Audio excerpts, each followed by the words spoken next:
महाराज जी, जैसा कि एक फॉर्मेट है, गीता आप शुरू करते होते पहले एक किसी विषय को हम लेते हैं। मैं कहूंगा कि उन कुछ शब्द तो ऐसे होते हैं, लेकिन आज एक विषय मैं लेता हूं महाराज जी, कि जब हमारे इतिहास में आपने उस दिन जौहर की बात की थी, जी जी इतिहास जी में हमने देखा है कि किस तरह से हमारे साथ दुर्व्यवहार हुआ है, सूफी जी के जी नाम पर कैसे हमें ठगा गया है। लेकिन आज एक बड़ी पॉलिटिकल पार्टी जो सत्ता में है, वो सूफी सम्मेलन कर रही है, बैठक कर रही है। और हमने ये भी देखा, जो शाही इमाम है, शाही इमाम जो चूका हुआ कारतूस माना जाता है, जो विभाजनकारी है, जिसने भारत को विभाजित करने का हमेशा काम किया, पाकिस्तान परस्त है।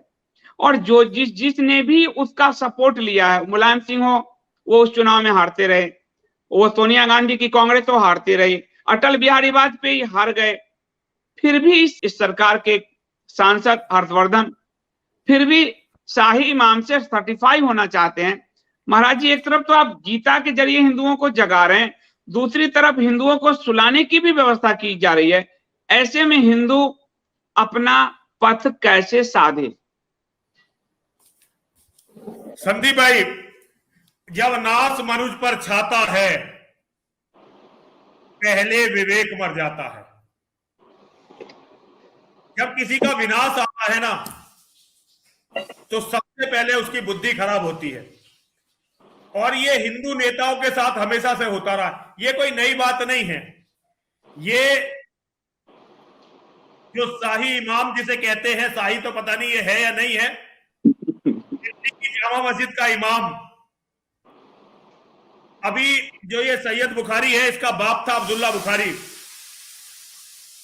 अब्दुल्ला बुखारी नाम था, शायद हो सकता है नाम कुछ और भी हो।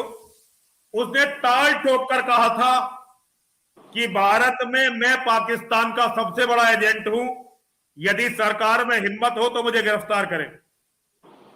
और ये कोई दबी छिपी बात है ही नहीं। हमेशा इनके तार पाकिस्तान पाकिस्तान छोड़िए, पाकिस्तान से बड़ा खतरा है ये। पाकिस्तान हमारे लिए खतरा नहीं है, क्योंकि पाकिस्तान को देखने के लिए दुनिया की सर्वोत्तम फौज हमेशा तैयार रहती है। अगर नेता कायरता न दिखाते तो हमारी फौजें कई बार पाकिस्तान को धूल दूसरित कर चुकी होती, कई बार पाकिस्तान का नामो निशान मिट गया होता पूरी दुनिया से, यदि हमारे नेता कायरता ना दिखाते।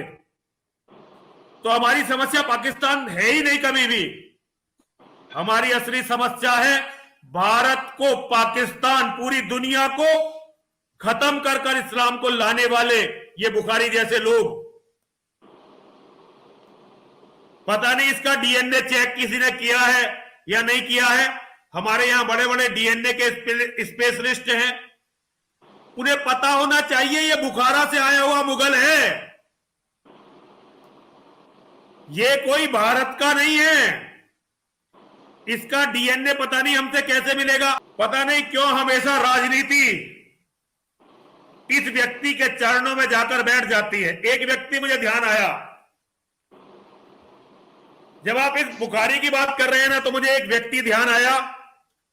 वो राजनीति में कुछ था नहीं, लेकिन राजनीति पर उसका बड़ा प्रभाव था।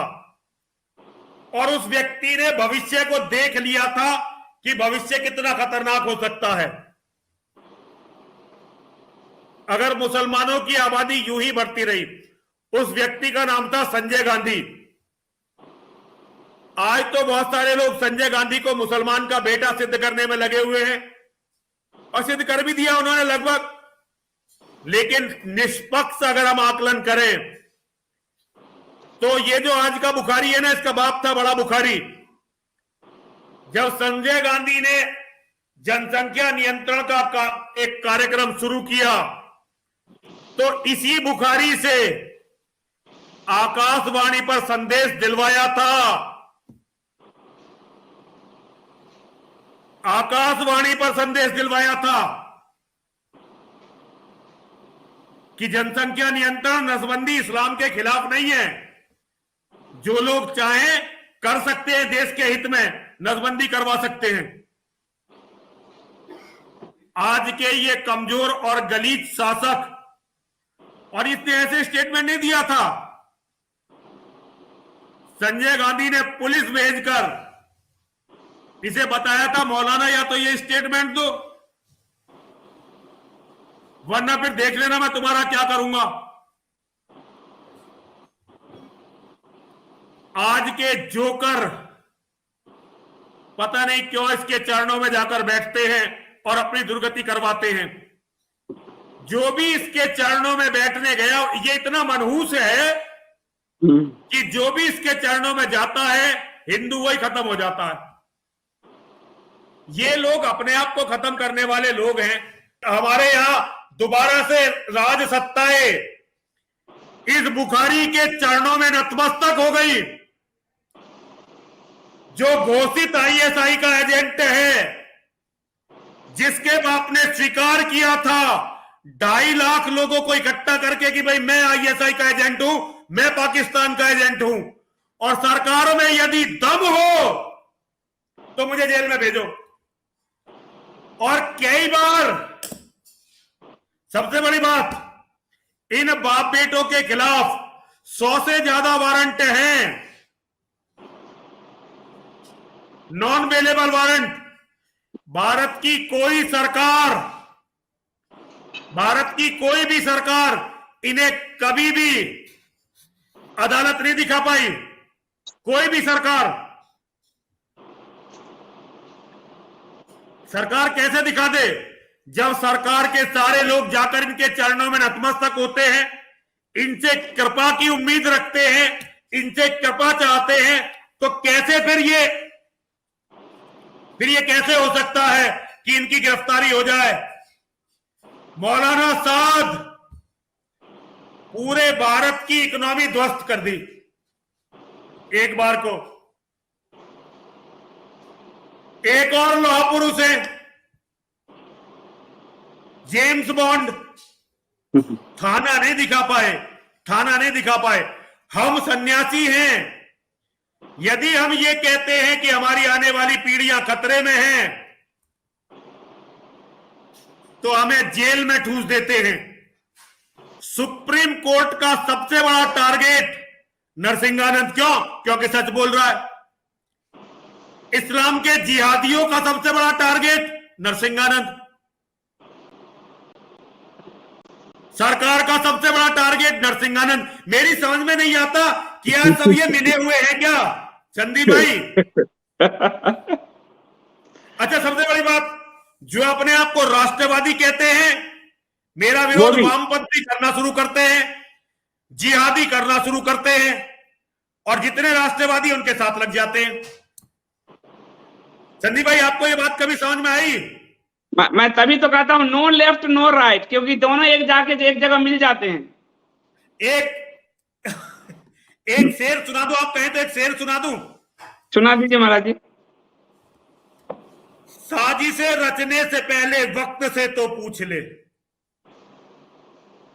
ये जो हर सच्चे आदमी के खिलाफ साजिश रचते हैं ना, इनके बारे में किसी कवि ने लिखा है, साजिशें रचने से पहले वक्त से तो पूछ ले, वो मुखालिफ हो गया तो तू स्वयं जल जाएगा।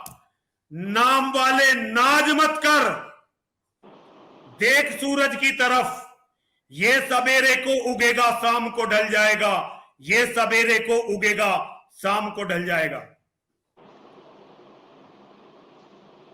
ये जो षड्यंत्रकारी हैं, ये जो धर्म को मिटा देना चाहते हैं, मैं इन्हें बता देना चाहता हूं, पिछले 1000 साल, बल्कि 1000 साल से भी ज्यादा समय, हम इन्हीं की कायरता के, इन्हीं के जैसे नेताओं के और सत्ताधारियों के, चाटुकारों के कारण हम अरब के लुटेरे, तुर्क के लुटेरे, अफगानिस्तान के लुटेरे, ईरान के लुटेरे, इनका कितना शिकार बने हैं और हमारे कितने लोग मारे गए हैं। ठीक बात है महाराज जी। मैं इन लोगों को एक बात बताना चाहता हूं, छेड़ने पर मौन भी वाचाल हो जाता है दोस्त। छेड़ने पर मौन भी वाचाल हो जाता है दोस्त, टूटने पर आईना भी काल हो जाता है दोस्त। मत करो ज्यादा हवन तुम आदमी के खून से। लेकिन इन राक्षसों ने जो हमारे खून को बहाकर पूरी दुनिया के विनाश को आमंत्रित कर दिया है, मैं उन्हें बताना चाहता हूं, छेड़ने पर मौन भी वाचाल हो जाता है दोस्त, टूटने पर आईना भी काल हो जाता है दोस्त। मत करो ज्यादा हवन तुम आदमी के खून से, कि जल के काला कोयला भी लाल हो जाता है दोस्त, जल के काला कोयला भी लाल हो जाता है दोस्त, जल के काला कोयला भी लाल हो जाता है दोस्त। मानवता को इनके द्वारा दी जा रही चुनौती, इन राक्षसों के द्वारा, और सत्ताओं का इनके चरणों में दयनीय समर्पण, ये संदीप भाई हर स्वाभिमानी नागरिक के लिए,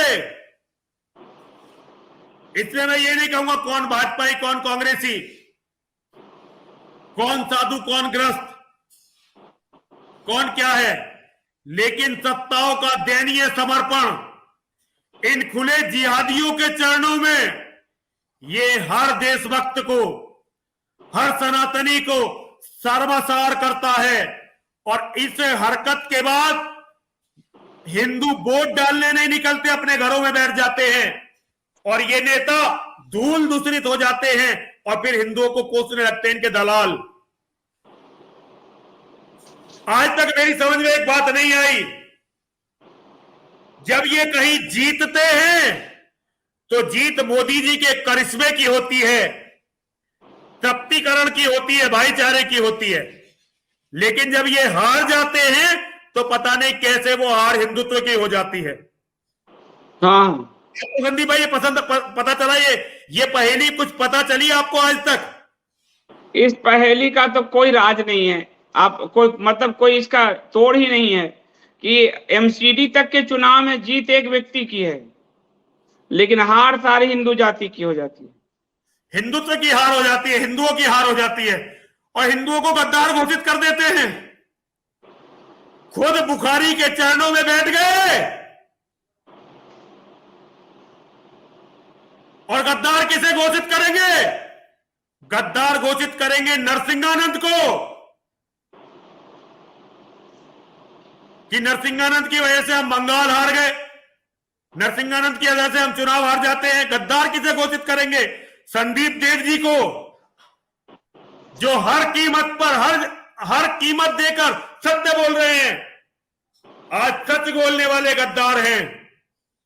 और ये पाखंडी जो इन अधर्मी राक्षसों के साथ मिलकर विनाश को आमंत्रित कर रहे हैं, ये सबसे बड़े धर्म पुरुष हो गए। संदीप भाई, इससे बड़ी विडंबना क्या हो सकती है? इसको चाणक्य की कूटनीति कह देते हैं ये लोग। चाणक्य का भी उनकी गरिमा के साथ भी खेल जाते हैं। अगर चाणक्य जी को ये बात पता चल जाए ना कि इनके इन कृत्यों को ये लोग कूटनीति कहते हैं, चाणक्य नीति कहते हैं, तो चाणक्य जी शर्म के मारे फिर कभी इस देश में आएंगे नहीं। और कृष्ण तक बोल देते हैं, कृष्ण ने भी कूटनीति, ये कृष्ण तक, भगवान कृष्ण तक से तुलना कर देते हैं।